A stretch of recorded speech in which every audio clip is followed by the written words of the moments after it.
That's a very significant point which you have made. But I understand. the next point. I mean, what is the consequence? I will, but I'll attempt. Which you are really telling us that, look, the facts stare you in the face. Now why go to the speaker? Yes, that's what my submission is. What is it that the speaker is going to do in this? It could be twofold. One, as you say, well, the speaker himself cannot be trusted as an impartial arbiter. I withdraw that, because we are talking about the constitutional position. Right. The second would be where the facts are so clear. Yeah.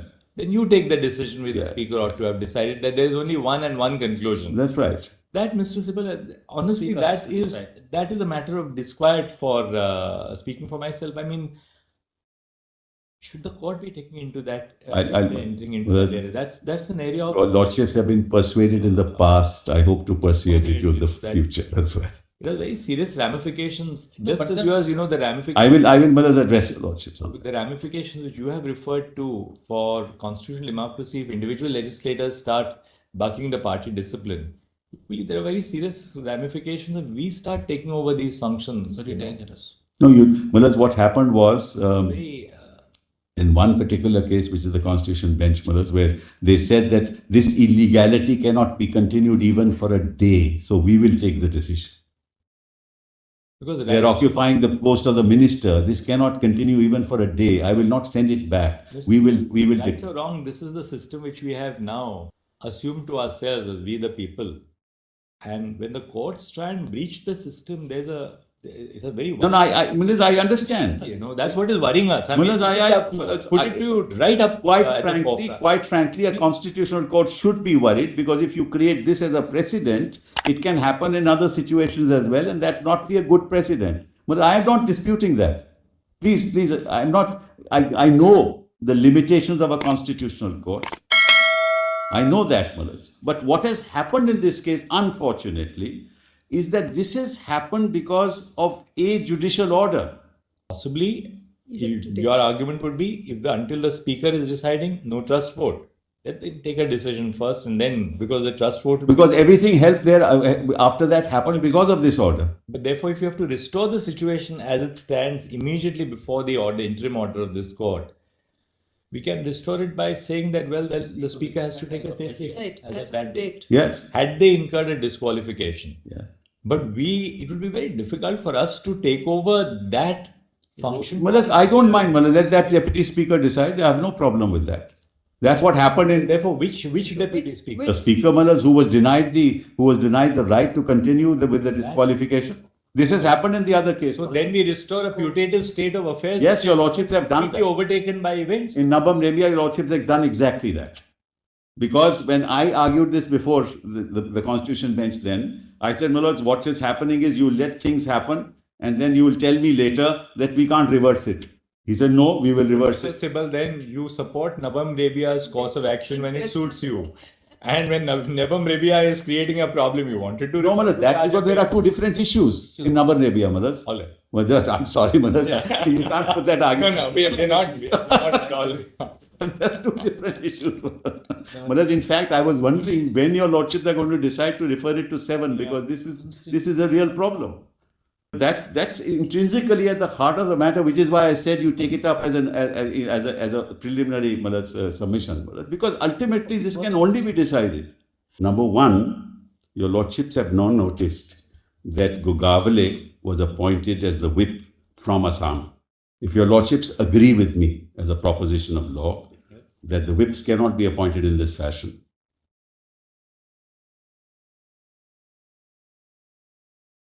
ultimately, the speaker, once that government is formed on the 3rd, recognizes Gogavale. Right, Minister? And then I am issued, our legislators are issued a notice for disqualification on the 8th of July. If your lordships agrees with my proposition of law that whips cannot be appointed in this fashion, then our notices should be quashed by this court. Subsequent notices. Your notice. Under 2(1)(b) or 2(1)(a). Yes. Against us. Notices against us. Correct. Yes. 2(1)(b). 2(1)(b). Yes. But they are virtually non-issue, right? No, it's not a non-issue. There's a notice of disqualification against me because they say Gogavle gave a whip. You are right. You are right. So, it's a live issue. Legislators whip. Correct. Not the political parties. Yes, legislators whip. So, therefore, my request to your lordships is that notice for disqualification must be struck down by your lordships.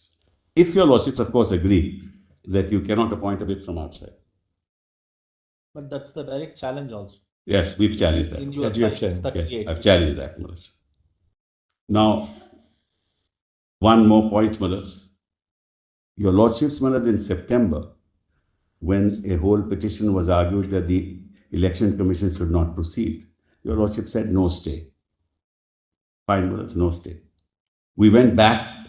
Mullahs, what happened was we thought, and this is my, Mullahs, we interpreted that order to mean that the proceedings before the commission should go on. Fine, Mullahs, let them go on. The problem arose that we told the commission, if you take this test of organization and representation in the legislature, you necessarily will have to include 38 or 39. And therefore, if you take that into account, your outcome, your result may be that they get the symbol. But that very matter is pending before the Supreme Court about the disqualification of these 39. So please stay your hands and let the Supreme Court decide. Now, I personally feel, Mullahs, that was not it was not antithetical to your lordships. After all, the Election Commission has also to decide in accordance with law. The result was, this is again the sad part of it, the result was, the commission says, I'm not going to bother about the organization. These 39 members are majority, therefore they get the symbol. In fact, your lordship's order was misused. No, I'm not asking, Mullahs. I'm really saying the commission said, the High Court said, Supreme Court has said no stay, therefore they have to decide. That used to be tested in those proceedings, no? No, that's not. But kindly see the consequences, Mullahs. Kindly see how we are hurt. That's why the reference, what is the scope of powers of the Election Commission in respect of determination split within the party. Mullahs, I'm not, your lordship's passed, Mullahs, rightly so, according to me, that let the commission, but the commission doesn't have to, can't disregard basic principles that you are giving symbol to a party on the strength of those 39 whose disqualifications are pending. And that issue is pending before this. That's pending. And I said to them, please stay your hands. They said, no, but Supreme Court has said that we have to go on. That's how the symbol is given. See that injustice caused to us. I just make the point, Mullahs, and not go further. Is it, according to you, there was no information in the possession of the EC to show that there are rival groups and it has to be satisfied? Yes. Now, Mullahs, the petition. Can you just rephrase your submission, Mr. SIBAL, again on this point? Mullahs, I'm saying, Mullahs, the jurisdiction of the commission will commence when the commission has it in its possession information on which it is satisfied that there are two rival factions within a political party. Right. And in this case, what is the... Now Mullahs, kindly see. Therefore, in the context of this 10th schedule, Mullahs, now just that proposition. In the context of the 10th schedule, the only way you can get a symbol is when there are two rival factions within the party. It has nothing to do with the 10th schedule. No, this has nothing to do with the 10th schedule. Correct. Right. So, Mullahs, there has to be a faction emerging. Take, for example, Mullahs, majority of the people in the 10th schedule are with Thackeray. Let's assume all 55 are with Thackeray. Then also para 15 Mullahs can be invoked by somebody making an application. Because 15 para 15 refers to the party. That's right. So Mullahs, the split refers to correct. The split has to take, I'm agreeing. I'm saying exactly that split has to take place within the party. Right. That split did not take place on 21st June or immediately thereafter. Never took place. A petition is filed on the 19th of July. Correct. Just note that, Mullahs. 19th of July. 19th of July. 19th July, absolutely. Correct. Right. And on the 18th of July, it is alleged, what is submitted along with the petition is minutes of meetings. Now, what do you have here? no time, no place, no date is given 18 July, no summons. I suppose this is a meeting of the Pratinidhi Sabha of the Shiv Sena. So it must be known to everybody where the meeting is going to be. Summons must be sent like we sent to them, right? What they do is they give a translation of the minutes of the Pratinidhi Sabha. And in the minutes, they show some resolutions have been passed. Minutes, as your Lordship will know, is after the meeting. It can't be before the meeting, right? It has to be after the meeting. So there is the minutes of the Pratinidhi Sabha, and there are also minutes of the Karyakarni. That your Lordship will see at page 10. Again, minutes. Again, when it is held, what time is it held, where it is held. Yes, they say it happened, it is held in Bombay. This petition is filed on 19 July. He says that the petitioner was elected as the senior leader and senior Mukhya Neta. The minutes are dated 27 July. This is what they filed. So 19 July, they could not have known what would happen on 27 July. And that also minutes of meeting. These are the only two documents with the commission. That's why I read paragraph 15. These are the two documents with the commission in respect of to prove that there are two factions arising. And second document was submitted during the course of hearing, but be that, I don't want to go into that. I'm just only interpreting 15. This is the documents in their possession, information on the basis of which Election Commission is satisfied that there are two factions within the party. So minutes of meeting. So these are the two documents with the commission. Now if you read paragraph 15, this represents two factions in the party, the minutes of meeting. That's how the Election Commission got jurisdiction, according to them.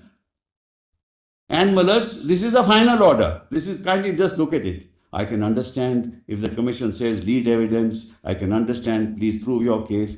On this basis, a final order is passed, which is the subject matter of challenge in the other proceeding. That's how they got the symbol.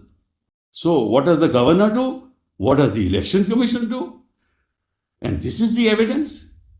And then we have to, we must ensure, we must trust that all institutional authorities function in accordance with the law. And if this kind of manipulation takes place, in the processes of institutional decision making, where we go, where we will go, I don't know. I am done, I just want to make one statement. I stand here not for this case. I may lose it, I may win it. That's another matter. But I stand here, for the protection of what is so close to our heart. Institutional integrity, and to ensure that constitutional processes survive. Otherwise, if your lordships endorse such a position, it will be the death knell of what we have cherished since 1950. Thank you. Thank you.